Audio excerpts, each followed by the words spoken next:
Well, today I'm going to take a stab at a very controversial topic. And the reason for that is because I see a very big division happening within our hobby.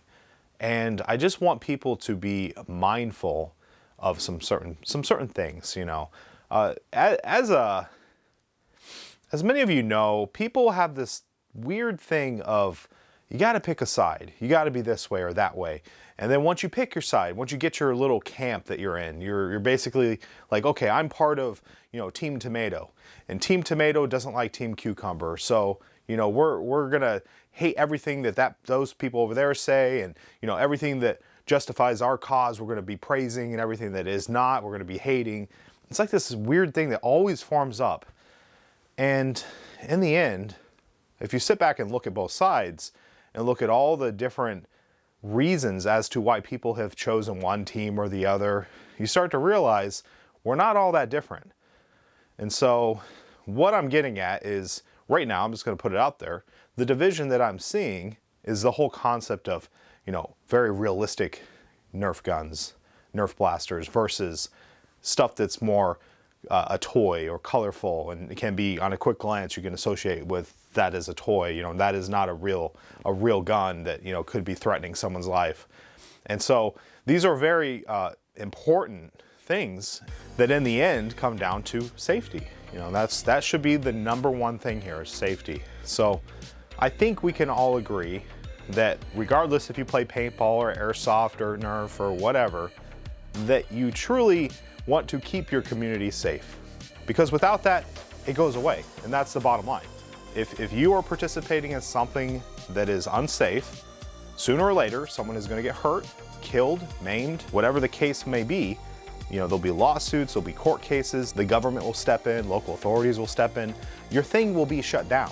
So it is very clear that the number one thing across the board is safety. And if you do not believe this, then unfortunately, I don't think you belong in this hobby. So that is the bottom line. So once we establish that, we are here and we're having fun and being safe, so going to the park and doing events, I have learned just throughout my life, are not really the answer for everything. You know, for instance, I have had dogs. I have a dog now. There are many parks where I can't take my dog, you know, because they just have a no dog policy. There's also times in my life where I used to ride quads and ATVs and motorcycles and all that stuff. There are many parks that do not allow motor vehicles of any type. There's parks that you can't ride a bike through. The point I'm trying to make is parks have many restrictions because all types of people go to parks, and there's many different events happening there. So it has to be generally safe across the whole board. So a lot more restrictions. Does that mean if I can't do it in a park, that the thing I want to do is evil? No, that's crazy. That's saying that my dog is now evil because I can't walk him in the park, or that I need to get rid of my ATV because I can't ride it in a park. You just go to a place that'll let you can ride your ATV. There are many private places, or you need to get networked into friend groups that have access to this. And the reason why I'm bringing this up here is because I see in this hobby, that is a big part of it. The parks are very important for a lot of people to get exposed to Nerf and to do the events and the games and whatnot. But because something might not fly in a park, doesn't mean we have to demonize it and basically say that if you like this thing that you can't do in a park, that you're a bad person or you're evil, and destroy every attempt of things that can't be done in a park. There's a million things you can't do in a park. So then the real question is, well, how do we build a community? How do we take our hobby to a place that we can actually play and really have fun and be safe?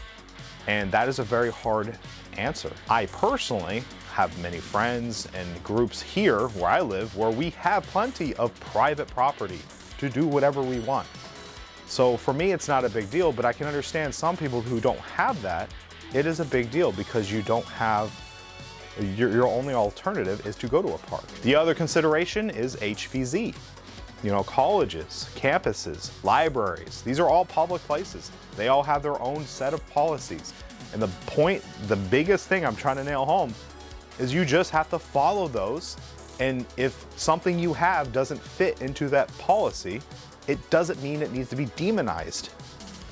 Now, if someone brings it to that place, yes, you can by all means tell them you are being an idiot. Tell them they're being unsafe, because what that is, we're going back to safety, you're no longer being safe. If you take a full spray painted black blaster into anywhere outside of a private property, you're now being unsafe. That's all there is to it.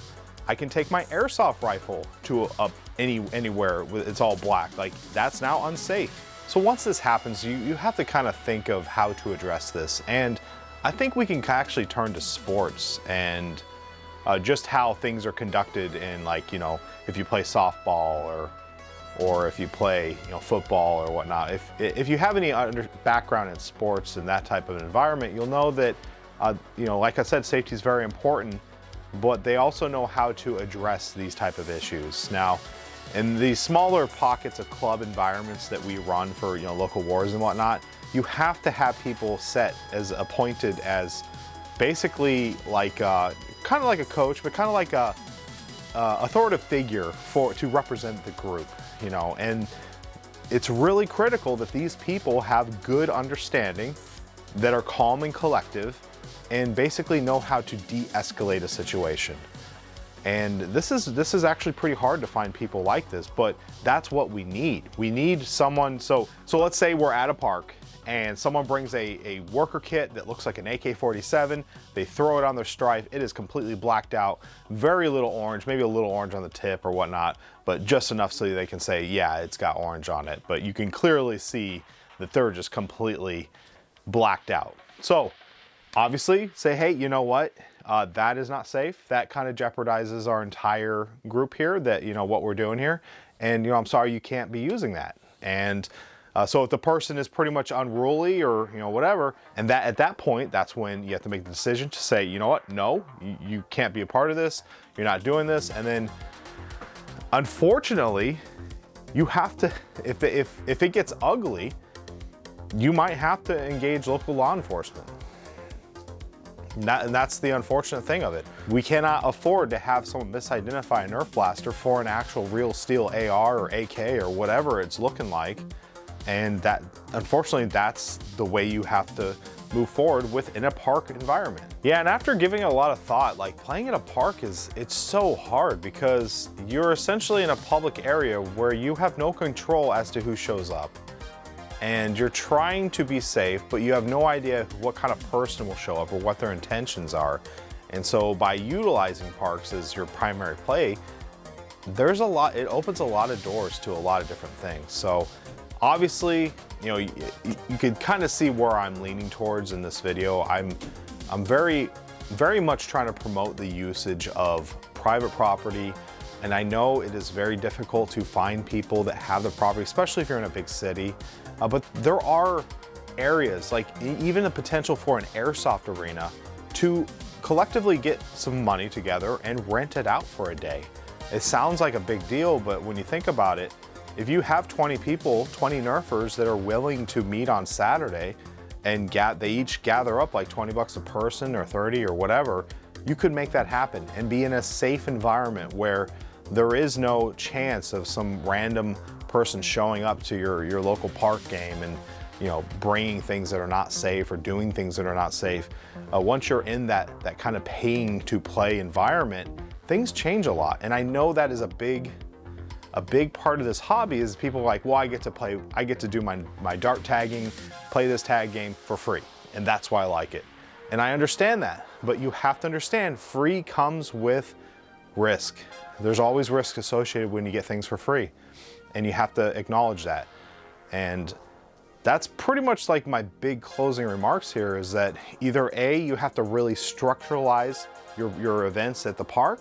You got to have people that are authoritative, that have it helps to have a relationship with local law enforcement to basically say, hey, we are doing this at this park, blah, blah, blah. Hey, I'm having an issue with this individual. Like, having that open line of communication that is the safest way to approach a public event, is actually have dialogue with local law enforcement. I know that sounds like a big crazy thing, but it isn't. Like, once you actually, when you work with your local law enforcement, you'll quickly see that they are people just like us. And if there's an opportunity to de-escalate a situation before it even happens, I am 100% certain they would prefer that.